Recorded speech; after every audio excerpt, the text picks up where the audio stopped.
Welcome, welcome. I'm so glad that you are tapping in today, where we're going to speak about possibly my favorite topic, combining astrology with a healing setting, a healing modality. And yeah, I'm an evolutionary astrologer. My guest today is an evolutionary astrologer, and that's all about the evolution of consciousness. And I'm thinking to myself, what is evolution of consciousness and the soul about, if not healing trauma? So that's how I speak about it. And that's what I'm really eager to do in my line of work. And I'm really curious to hear how my guest approaches this therapeutically and in all the other ways that she's dealing with astrology. So, welcome, Magali Morales. Hi, Mannah. It's so nice to be here. It's so wonderful to meet you properly, and thank you for the invitation. Yeah.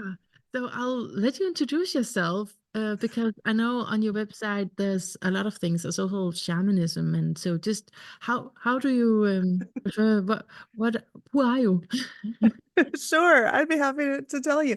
Well, Yeah. my name is Magali Morales. As you said, I am Mexican and Guatemalan, but I live in the United States in the unceded territory of the Awaswas Nation, what is now called the Central Coast of California. And my family experienced a lot of losses and a lot of violence. So I come from a long lineage of intergenerational trauma. And I myself am a survivor of sexual violence, and also my father, who was a survivor of the Guatemalan Civil War, was a very abusive, angry man. You know, he brought a lot of violence into our home when I was growing up. So this has been a part of my life from the start. And in my own seeking to heal myself, I discovered lots of avenues. You know, first, I started doing social work, and I just discovered how many people are injured by violence. And then I decided I wanted to be a psychotherapist. And just as I became a psychotherapist, I was studying astrology as well. And I took my first course with Stephen Forrest in 2006. And the following years were full of further growth. You know, it was all really, I think I'm a spiritual seeker, but I'm also a seeker of healing. And so I became trained as a Kundalini yoga teacher. That whole community has been through a lot lately, because it turns out that our teacher who brought Kundalini yoga to the West was an abusive man as well. So it's complicated.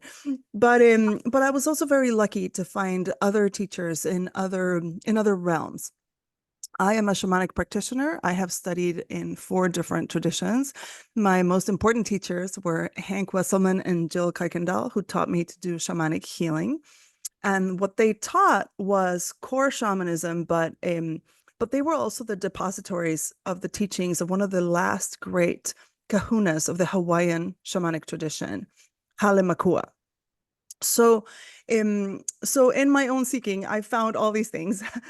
And I have done my best to integrate them. You know, my belief, I mean, this is not just my belief, it's a fact that every shamanic tradition throughout, prehistory had an astrology, right? I mean, imagine the sky unpolluted by electricity, right? Everybody was paying attention to the sky and how the sky mirrors what happens here to us, that as above, so below mirror. And and also, I think we had this in all of our prehistoric cultures, or pre-monotheistic religion cultures, had a profound sense of kinship with the natural world. So today, I believe that we are not separate from our environment. We're not separate from each other. We're not separate from nature. Our healing depends on this interrelational healing. And the way I see the world, so I was a trauma focused therapist for 15 years. I now work I call myself a spiritual counselor, because I gave up working for the mental health system, but I integrate evolutionary astrology and shamanism. And the way I see the world is through 4 lenses: the lens of trauma theory, the lens of attachment and human relationships and family systems, the lens of anti-oppression, of dismantling oppression, and the lens of archetypal knowledge, which includes astrology. Was that too long? Maybe it was too long. No, I asked you who you are, so that it has to be a long answer to that, right? No, really, really good. I love it. And it's an expanding field, right? It's like where to stop with this. But then we've chosen some similar parts and also some different parts with the shamanism. I'm really curious about that.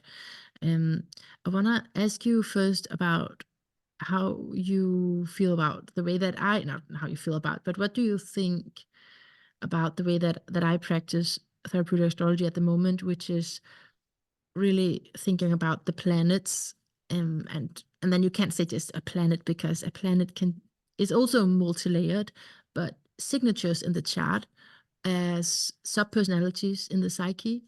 So it's an energy pattern, but it comes out like a real person inside of you.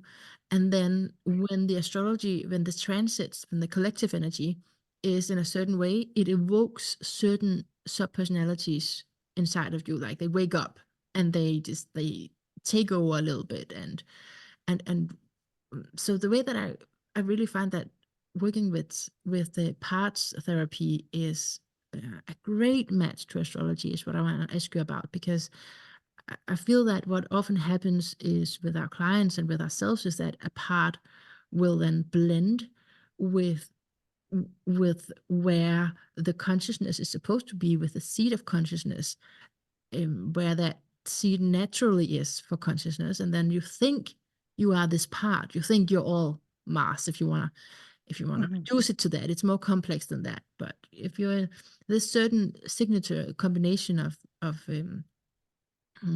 certain flavors in your chart, that this is just who I am, and I'm so angry, and I can't even meditate because it like that's just gonna feel like a spiritual bypass if I do that. You're so blended with the emotion that it's hard to separate it out from you. That's the sort of thing that I'm playing around with, and I just feel like I really appreciate it. I mean, the truth is that, so I was very interested in Jungian psychology and, Jungian psychoanalysis early on. I wanted to become a Jungian psychotherapist and I couldn't afford it. And also I wanted to become one when I was in my 20s. And the Jung Institute in Zurich doesn't even admit you until you're 35. And then you have to have like 5 years of Jungian analysis under your belt. And I was like, I can't afford that stuff. I wish I could, but I just decided to study Jung on my own. And first of all, Jung was an astrologer, right? I don't think modern psychology gives enough credit to all the people who made massive contributions who had been astrologers. I'm also thinking about the Italian man who developed psychosynthesis. He was an astrologer as well. I'm forgetting his name. I'm so sorry. It'll come back to me. something But like go to Roberto Assagioli. So there were, lots of people who contributed, important concepts to psychology were astrologers. But more than that, I think the greatest discovery of Jung, who also studied shamanism, by the way, was that all of these inner archetypes of us have their own psychic energy, which is almost independent from us. It's transpersonal, goes beyond us, right? And we are in relationship to it. But the way that I've been talking about the planets lately is as our internal psychic organs. Everybody has a Mars. Everybody has an impulse to protect their own life and to protect those they love, right? This is our capacity, not just to protect ourselves, but sometimes to set boundaries, right? So, and the way Stephen Forrest talks about it, he says, okay, the aim of Mars is to develop courage.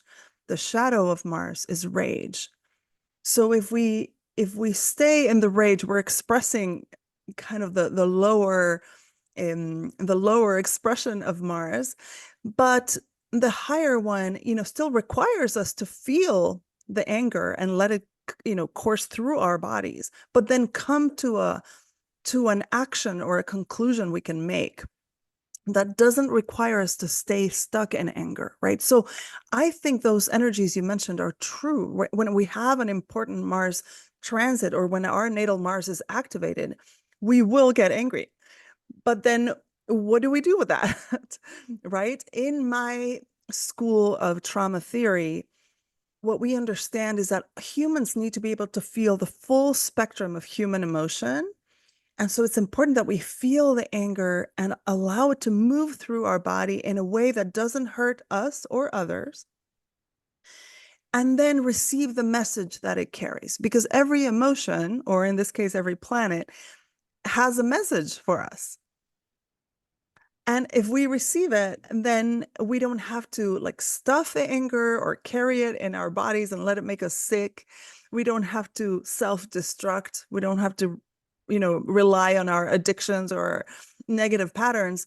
We can receive the message and act accordingly without hurting ourselves or others. In therapy, we also talk about what is the message in your feeling, right? What is, if it had a word, if it could write it down, what would it say? What is it really about? Because sometimes you're just like, I'm just angry, but like, what's actually the message? It's like, don't step on me or something like that. And then Exactly. It's like, don't treat me badly, or this person hurt my feelings, right? I believe that there's always a reason. Like we never feel a feeling for no reason. absolutely. I want to ask you about shamanism and trauma, because Mhm. this goes way back for me when I heard about how you can like call soul parts home, and then how that just is such a correlation to, I feel, trauma therapy, piecing the fragments together, healing, finding wholeness.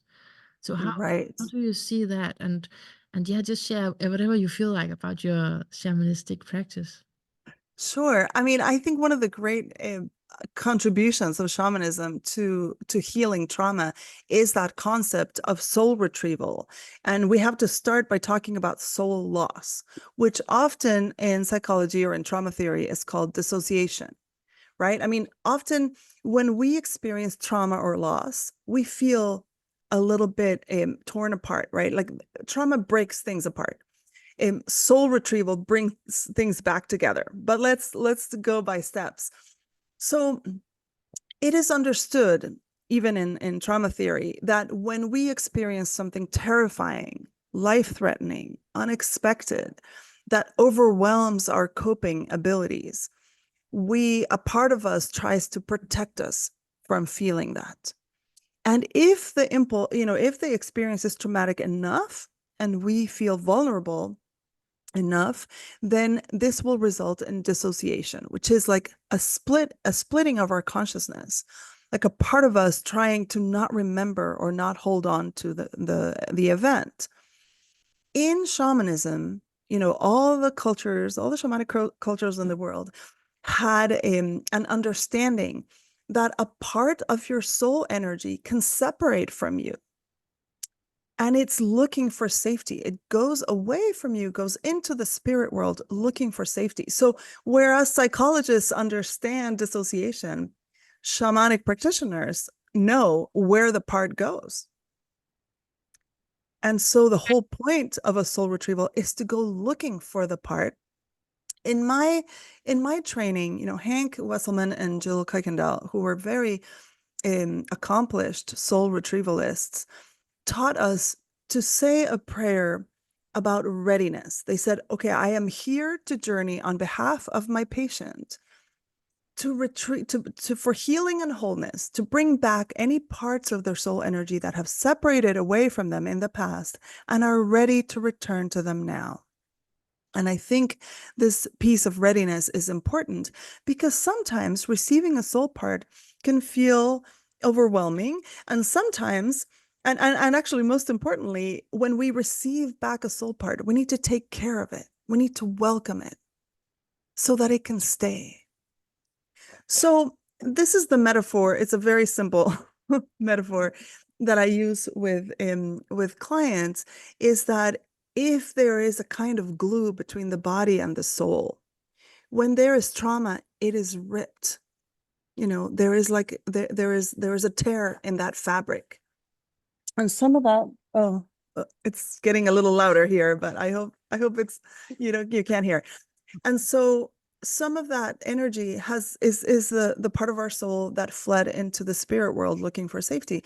And in order to restore that fabric and also to close that gap where disharmony and illness can sometimes come in, then we need to retrieve those parts of our soul. So to me, it made perfect sense. And, I grew up in Mexico where curanderas and curanderos are still very common, shamanic practitioners from the old tradition.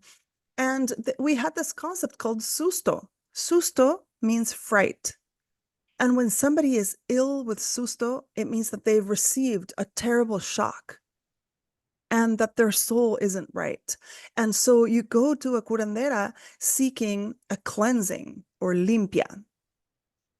So I was familiar with that concept. And I actually received some of that healing when I was young, and it was very, very helpful. But the true, a true shamanic healing, at least as I understand it, has 3 steps. First, an empowerment, reintroducing one of the spirits that showed up at your birth and promised to take care of you and give you power, protection, and support, reintroducing that spirit to you so that they can create a protective shield around you and act as your ally. And then the second step is to do an extraction, to perform an extraction, to ask a healing spirit to come and remove anything that is in your field, in any of your bodies, your physical or your energy bodies, that doesn't belong there. And so this is the part where that is expressed as removing illness sometimes. But it's not just illness. It can also be different forms of disharmony.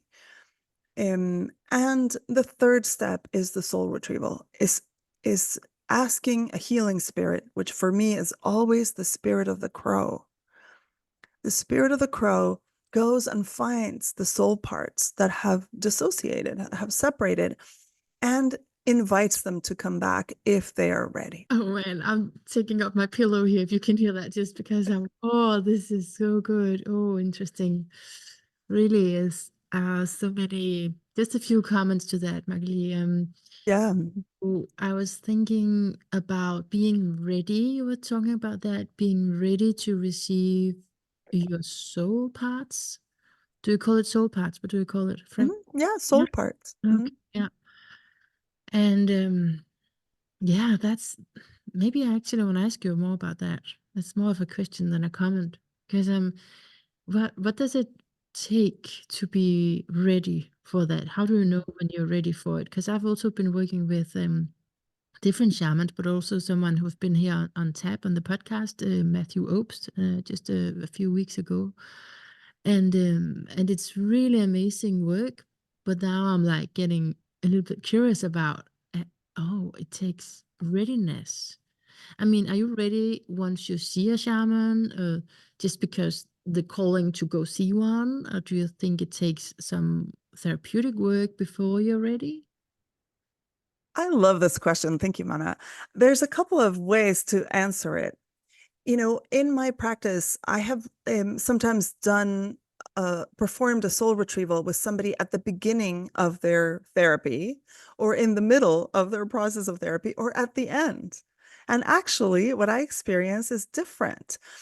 I think, in my case, the readiness is just part of my prayer, right? It's just an intention that is expressed spiritually. I don't control the readiness.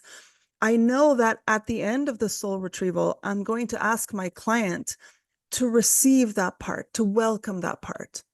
For example, if there is a woman who experienced abuse when she was 5 years old, and she's an adult now, and she comes to see me for a shamanic healing, and she receives back a soul part who is 5 years old, then her commitment to welcome her entails, doing fun things that a 5-year-old likes to do, or maybe sometimes eating things that a 5-year-old likes to eat, or just creating an environment of safety. So, for example, if that same woman were today in an abusive relationship with a partner, that would not be a welcoming atmosphere for the 5-year-old part, you see? So I think readiness is a combination of the person feeling ready, the person wanting to ask for this healing, and the spirits helping us in their infinite wisdom to navigate. I always ask the spirits who help me to supervise my healings, to provide additional safety and appropriateness. I ask them to cover for any of my mistakes, because ultimately what makes the healing shamanic is not that I'm not doing anything. I'm a facilitator. The shaman is a facilitator, but the spirits are the ones who are performing the work.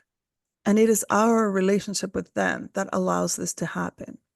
So I don't have control over that, but I do recommend very strongly that my clients welcome their soul parts back and create a welcoming, safe environment. Because remember, the soul part fled when the person was in danger. Exactly. And that's how it's so related to trauma therapy. That's actually what I say, that it's just trauma therapy is just a new wave of shamanism and whatever else ancient healing modality and mystic tradition that I may or may not know about, that's really ancient. I feel that this is just the modern way of healing. That's therapy, and specifically trauma therapy.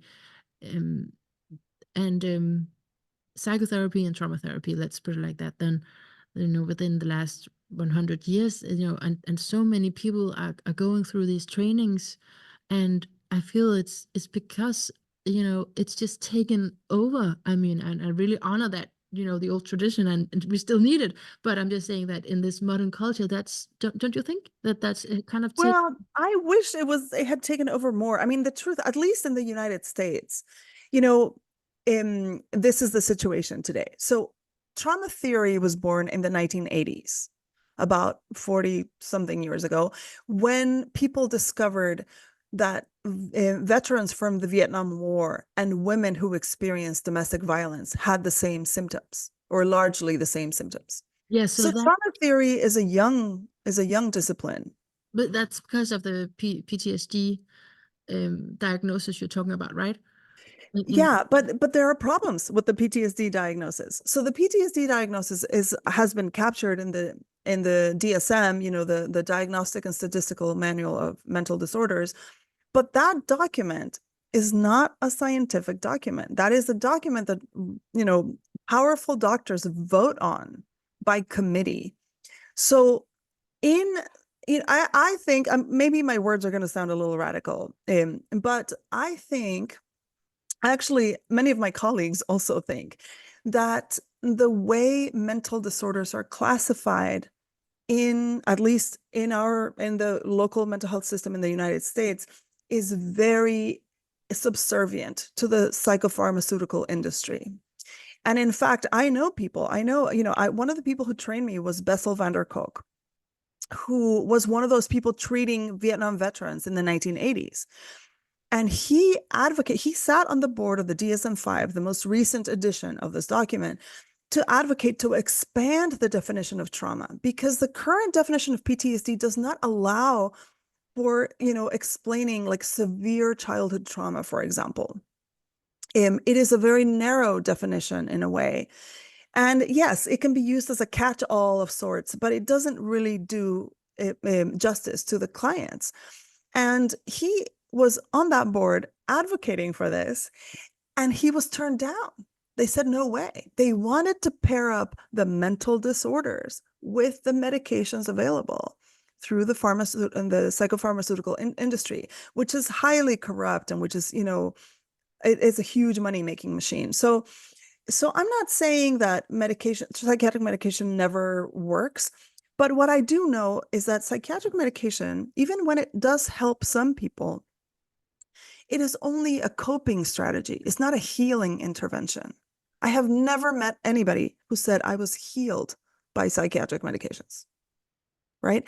And not to mention the fact that many people suffer, extreme and severe side effects from these medications, and that often these medications are prescribed, in a cocktail of sorts without having any studies about the interaction between them.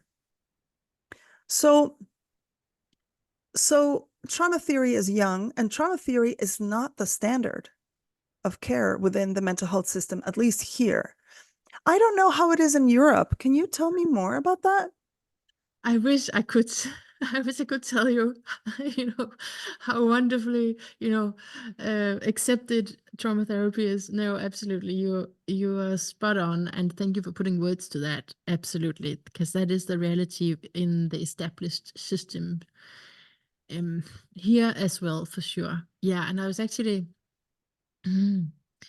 yeah, I know that thing about, that trauma therapy that's new, and I think it's in the 80s, you could say someone started, and but then psychotherapy, the precursor for it. And then in my mind, that's where I want just to make the connection is, well, it's all an extension of something like shamanistic work, where it is about wholeness and, yeah, like retrieving parts of yourself that's been lost and been dissociated.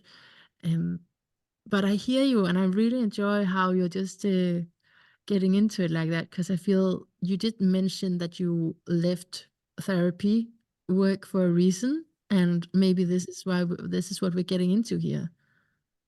Yeah, I mean, also remember that there's a lot of dark chapters in the history of psychotherapy. I mean, you know, Freud, who was Jung's teacher, as we know, remember they used to he used to call traumatized women hysterics, right? And he I don't know, I think it was the 1930s in Austria and Vienna, he was treating all these women who had these, so-called hysterical symptoms. And then he discovered that a lot of these women had been raped by their fathers or their, older male family members. And the first time he published a paper on hysteria, he made this fact known. But he was living in a city that was rife with anti-Semitism. And, the powers that be just, came after him. And then he recanted and he created the so-called, Electra syndrome of, saying that, no, no, no, no, I was wrong. These women were actually not sexually assaulted by their family members. They just daydreamed about having sex with their fathers. So, and this story can be found in the appendix of the book The Courage to Heal by Laura Davis, which is one of the, long-term Bibles for people who want to heal from sexual trauma in to guide them. So this is a widely known story. And the truth is that, yeah, psychology has often been male dominated. It has been, very sexist, homophobic. It's often overly diagnosed, women and children and victims of violence instead of perpetrators, right? In some ways, you could say the DSM has like 300 diagnoses for trauma survivors and only 6 for perpetrators of trauma.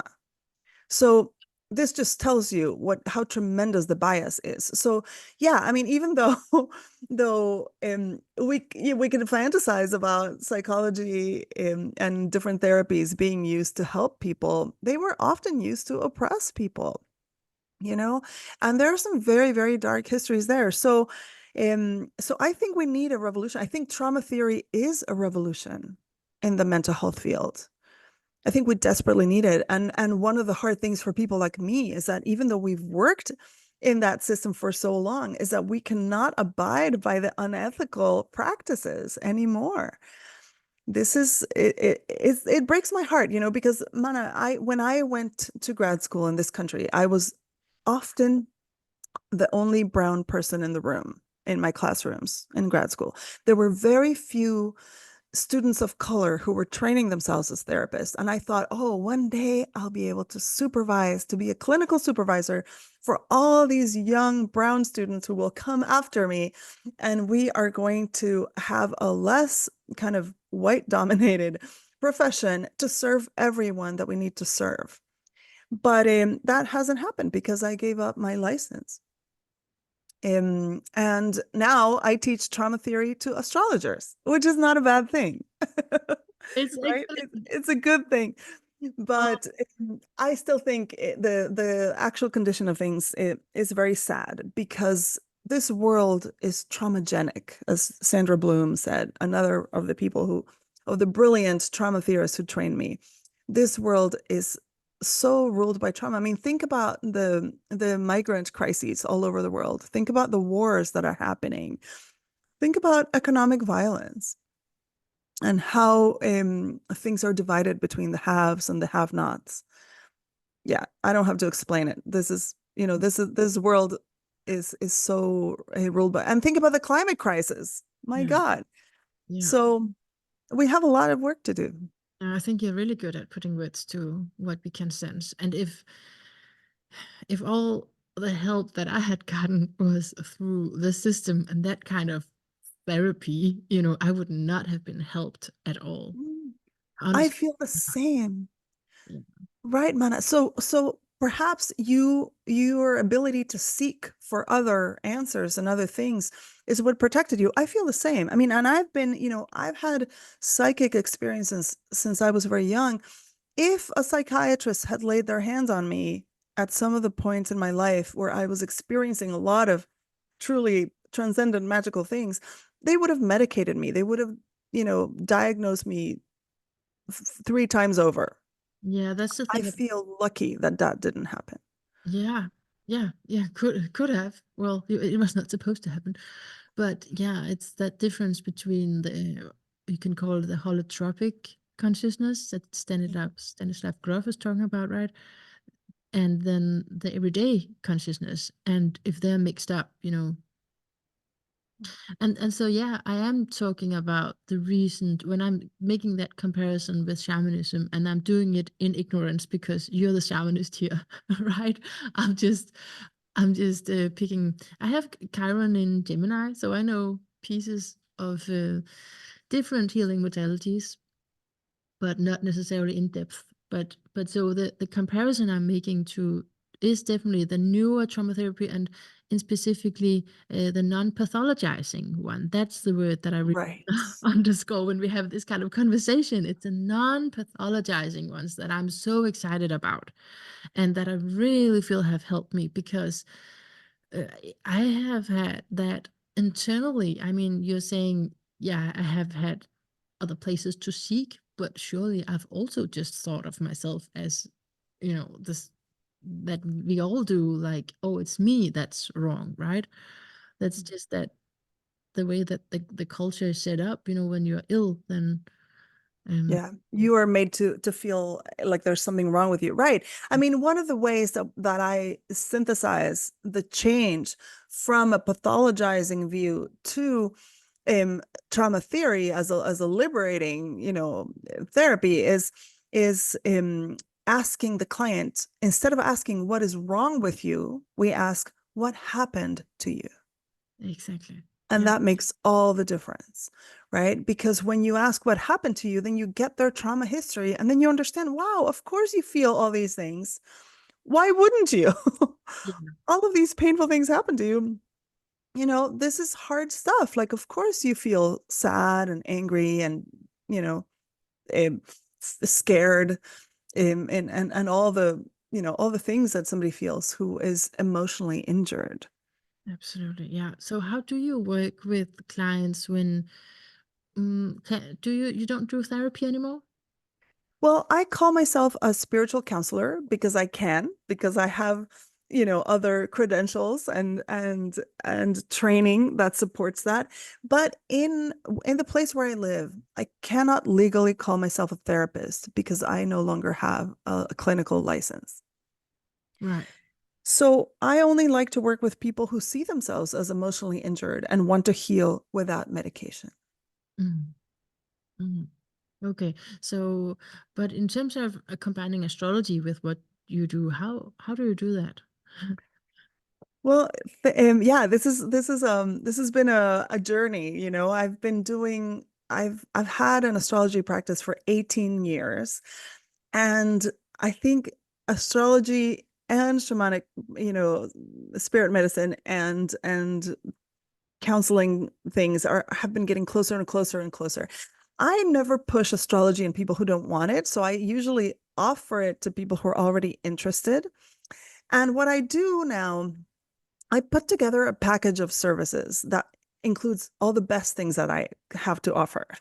And this package has 10 counseling sessions, two astrology readings, one natal, one, I call it life passages. So it includes, transits, progressions, etc. Yeah. All the big developmental moments in astrology, and one shamanic healing. And my clients can use any of these at whatever point they want within 6 months. So this is like a 6-month package of work. We don't meet every week. We meet about every other week. And this is some of the best that I have to offer. We can do like a good piece of healing for Mm. somebody with Sounds, this.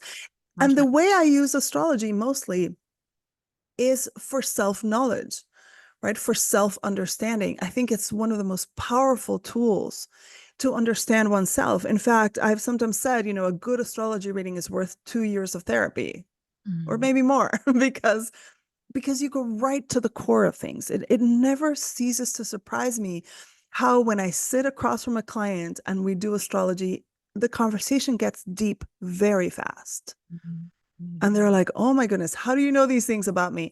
I'm like, I don't know these things about you. I'm just reading the symbols. I'm reading the chart.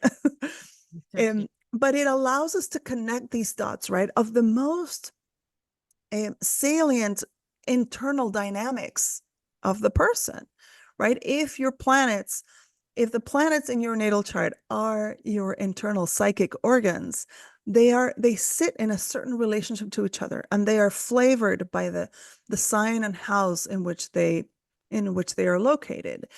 And that is just like such a powerful lens through which to see.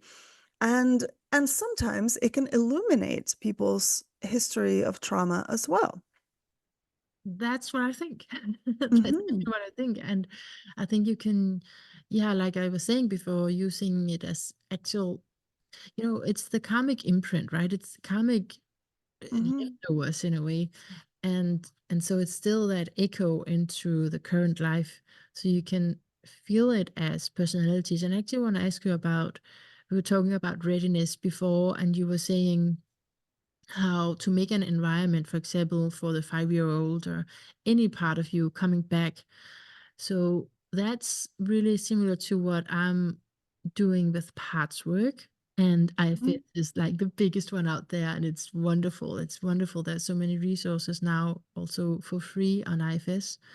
So that's really similar. And they also use shamanistic mm, yeah, I don't know, inspiration, you can call it. Mm-hmm. When we're doing, the unburdening process. And so are you into that? Are you into IFS? Mm-hmm. Well, a lot of my friends are. I mean, the truth is that I learned some of these things from studying Jung. I don't think Dick Schwartz did anything really new, and I think it's important to give credit to the shamanic practitioners and some of the psychologists of the past who already worked with these internal archetypes. But I like the way he has made it available, the way that it's that there's these tools that come with it, right? That make it easier to access this. I like especially his understanding of the protective parts and the role that they fulfill. So, but I always, in my own Jungian exploration and with my first therapist who was a Jungian in Mexico, I was very aware of that concept. Jung used to talk about it as, imagine that you are sitting at a round table and all your parts are also sitting around this round table, and you are the chairperson, right? You are the leader. But if your 5-year-old child gets upset, they jump on the table and they take over and they start having a big tantrum. And that's how it feels, right?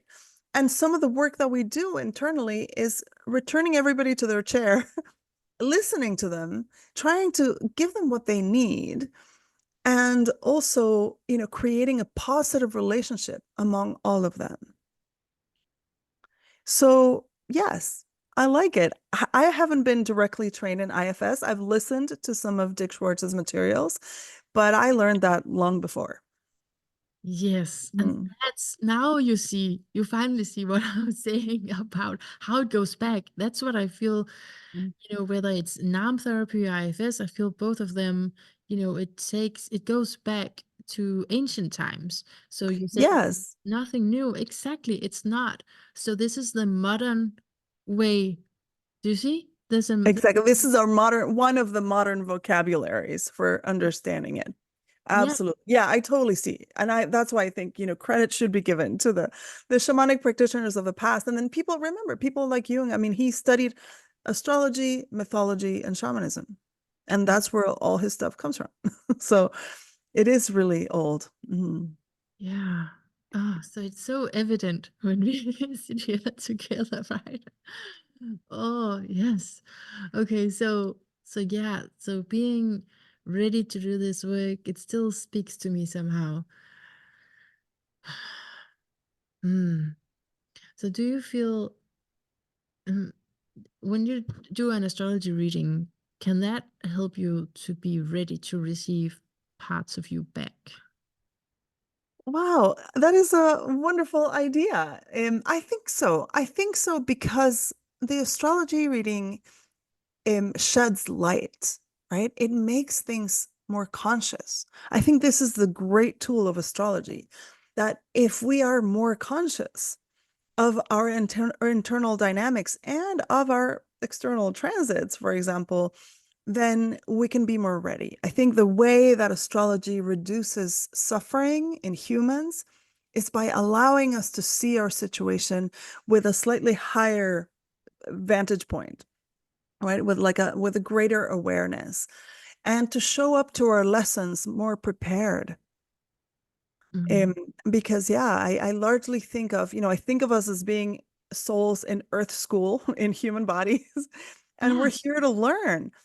And I see our planetary transits and progressions as new lessons, as new opportunities to learn something. So when we bring more awareness to them, we are more likely to succeed, I think, in learning, and to reduce suffering, the suffering that happens when we resist, Mm. right? Because in the great cosmic clock, there is an issue of timing. And sometimes, even if you don't want to learn something, life will put it in front of you multiple different ways until you do. Yeah, that's the evolution part and the healing your trauma parts. Okay, so we are just having this last section left together, and I feel like talking more about, you were talking about those four lenses, and I don't remember the word right now, but the oppression part, that's really important. Anti-oppression or liberation work. Mhm.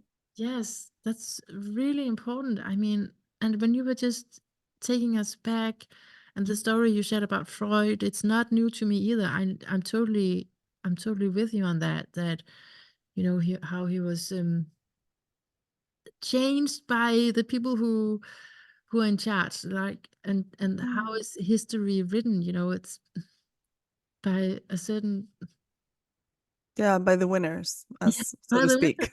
Yeah, yeah, I think that's Stephen Forrest actually. History is written by the winners. He says that as well. Yeah. Mhm. So I just want to address that a little bit more. And yeah, what no, what I was thinking about is that how so we reincarnate. We both have that idea with us, right? The reincarnation part.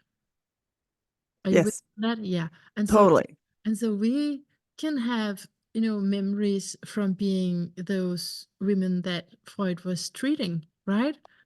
And now feel Yes. all of this paranoia around, because that's definitely within me and within, I feel, the Scorpio archetype is in um oh, now I feel something, I must be hysterical, right?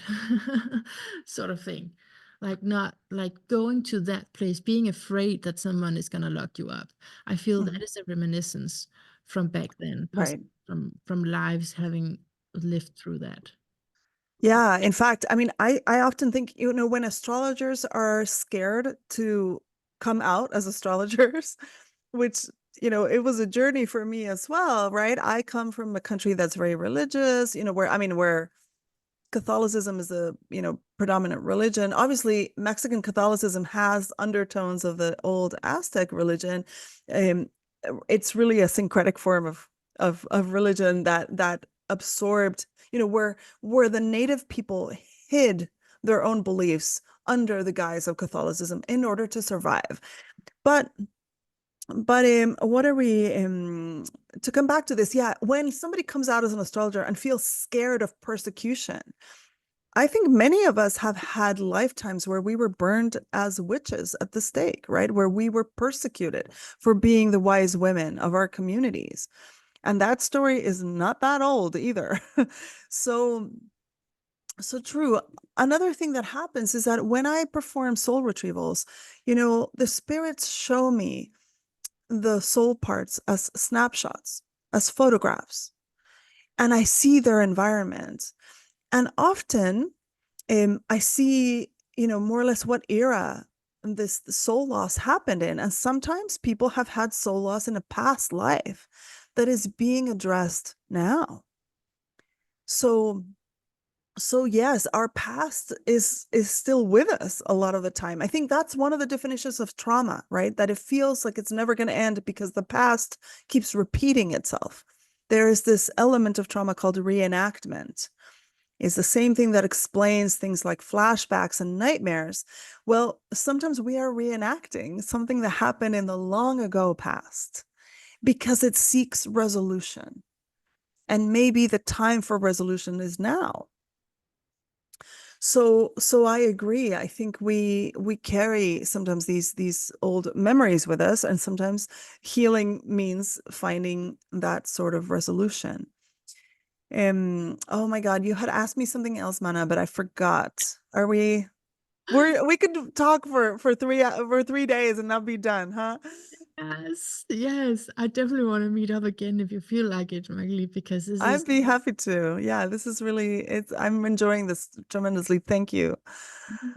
yeah, it's so nice to get together with someone who thinks in the same kind of lines. Yeah, no, I think, yeah, I was just talking about, being a woman that Freud was treating as a hysterical one. Yes, exactly. And maybe a lot of us women, just because, oh, I know the question was about anti-oppression, and it's totally connected to this, right? I mean, think about it. The reason why Freud was under pressure to change his truth was because of anti-Semitism, because there were people in Vienna who hated Jews, which seems so tragic and unfair. And then what did he do? He threw the women under the bus. And then he sacrificed all of us. He set forth a dynamic where our truth was going to be questioned over and over again. And we were going to be dismissed as hysterics, right? So the truth, this is what I believe, Mannah, is that we cannot individually heal if we don't heal our society. And our society is not just full of overt violence like war and famine, it's also ruled by the violence of oppression, of racism and sexism and homophobia and religious discrimination and discrimination against people with disabilities and discrimination against children and so on and so forth. These are the forces that divide us. And, it doesn't take that, I don't know, such a long memory either to remember when some of the Western European countries sliced up the world like an orange and ate it, right? The era of colonization that started with Columbus in 1492 just became this tremendous era of destruction. Our countries, as the poet Derek Walcott says, were eaten up like olives, and then the colonizer just spit out the seed and left nothing else, right? There, I mean, the foundation of all of these countries. I mean, Mexico, just don't go any further. The place that I am from, in Mexico, we have been reenacting the violence of the conquest for 500 years. And this explains why there is such a high incidence of domestic violence, for example, in Mexico. The Mexican Institute for Women did some research and really clearly defined all the aspects of domestic violence and discovered in the year 2008 or so, that 49% of homes in Mexico have domestic violence. That's half. So, how can you heal by going to individual therapy if we don't do something about the societal, forces that are ruling our lives? I mean, think about Europe. Europe colonized the world, stole all the gold and all the silver and all the jewels and all the riches, and now they don't want immigrants. They don't want refugees, Mm. right? Why do you think refugees are coming Mm. there? Because there's nothing left in Mm. their own countries, right? I mean, I think of the situation of like Syrian refugees and et cetera. We could give so many examples. Mm. So these are the basic levels of injustice that have been, normalized and justified for centuries. And guess what? These are also the injustices that set the climate crisis in motion. The deforestation of the Amazon is a direct result of colonization. So let's not fool ourselves. Most people can't afford in the world who need therapy can't afford it. And one-on-one therapy is not going to do the job. We need collective healing. Yes. Oh, And we need societal healing. And that is not going to happen unless we confront some of these elements of structural violence that are keeping us down and that are keeping us separated. this is so good. I mean, this has been a problem for me for many years before I got into uh, training as a therapist myself when I just saw a therapist because I was at that structural level and wanted to be recognized, that my lower social class and the milieu that I came from, I could not relate to, I could not just I couldn't, yeah, it comes down to what you're saying. I couldn't afford therapy for one. And also when I was talking about not having resources, that turned into an individual problem, that's really difficult because it is you have to see the whole, yeah, you talk about societal forces and I'm thinking about classes. I mean, we don't Yeah. have that anymore for sure, but it's been there, and so it's in our lineage. Absolutely. I mean, that's one of the great categories of oppression is socioeconomic class, right? Like the division between the rich and the so-called middle class and the poor.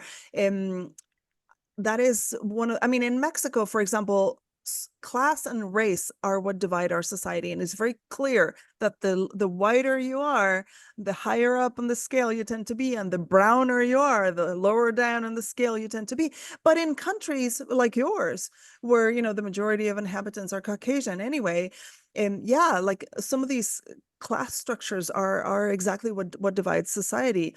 Um, I agree. I don't think we can forget about that. I think our social class, our socioeconomic background informs how we grow. It informs what resources we have access to. Yeah, And it opportunities. also, you Like, know, can give us more or less opportunities professionally, right? Like I told you, I couldn't afford to become a Jungian psychotherapist. That's what I wanted to be more than anything. I I was couldn't just gonna afford say, it. It was exactly like were sharing that piece. That really touched me as well because I know that. Yeah, I know exactly where you're coming from with that. And I had started my therapist training way before, if I could at the time. Exactly. Yeah, me too. Me too. I had to wait a long Yeah. time. So And so, and maybe the beautiful thing about this is that we became astrologers. yeah. And astrology has been a marginalized discipline for a long time, even though, Copernicus was an astrologer. I mean, like all of these great scientists, from the past, also practiced astrology. So maybe we're better off this way. I don't know. We're more radical. We're more open-minded. We have access to other tools.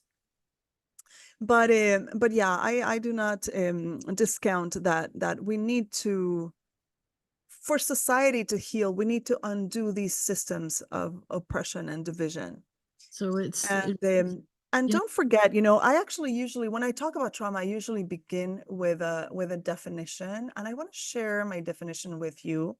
I don't know if you have the same definition, but I think it's really important, and you'll see why. So let me go to where I can actually read my definition. Here we go. Okay, so trauma is a result of an equation between your capacity to cope and the loss and violence you experience. Trauma is an event or series of events that are terrifying, life-threatening, sudden, unexpected, overwhelming, with which your internal and external resources cannot cope. So when we talk about resources, what do we mean, right? I mean, resources can be like a nurturing family, like really loving parents. But it can also be, when parents are financially oppressed, maybe they're stressed out, or maybe they have 3 jobs and they can't really take care of their children the way they would like to because they're so economically oppressed. So, certainly, financial oppression is an ingredient in how many resources you get to build internally and externally. Yeah. Yeah. Opportunities. We're talking about money. It's also the care you got, all, and I'm also thinking about, all the things that you didn't get when you talk like that. The developmental trauma is usually something that was skipped. And Right. all of that also either enables you or blocks you from taking an education, right? Being prepared for all of the systems that we have to go through to be in a certain way in society, right? To grow a career and all of that. So yeah, you're smiling at me. I don't know, honey. I mean, I think the beautiful thing about this meeting here today is that we care about the same things, Yeah. that we have a common vision of what healing means and what liberation can mean. Yes. So Yeah, and that's the thing. that's why I'm grateful to have this conversation with you, Mannah. Yes, thank you so much. Because even though there is that structural layer, and I mean, there's a lot to do within just healing yourself, and then it's really wonderful to meet therapists or spiritual counselors who also know about the structural things. Not just, as you say, discount it, but consider it as part of something that's going on in the individual's life, and can't just be dealt with, like you say, individually, but still I have to relate to it because this is my reality now. What do I do Mhm. with it, right? That's the place where we can help people. And Exactly. Yeah. And maybe the first step in dealing with it is understanding it, just understanding what it is, how it works. Right. Once you see one of the oppressions, you can see them all. Like sexism is this idea that somehow men are better than women, or men should have more rights than women. Right. Homophobia is this idea that straight people are more, are better than gay people, which is false. Right. All of the oppressions are built on a lie. mm, And if we see the lie, then we can start to feel more free and to reclaim our sense of agency in yeah, society, right? Racism is the idea that white people are somehow better or deserve more rights than brown people. I mean, it's a ridiculous lie, but we have lived by it for so long. mm, So, and if we can free ourselves from that, then we can be allies to each other. We yeah, can be closer together. We don't have to believe the division, mm, right? The division becomes just this artificial, irrelevant thing. yeah. So yeah, I think But that consensus reality, and we're both representing something quite different than consensus reality, right? mhm, Yeah. yeah. Okay, Magali, we're both aware that we have to end. So let's meet up again, right? I would love to meet You. up again. Thank you so much, Mannah, for having me. I'm glad you can't hear the noise of construction that I hear around me right now. That's a blessing. And yeah, so be well, and thank you for providing this space to talk about these very important things. Thank you so Thank much. you so much.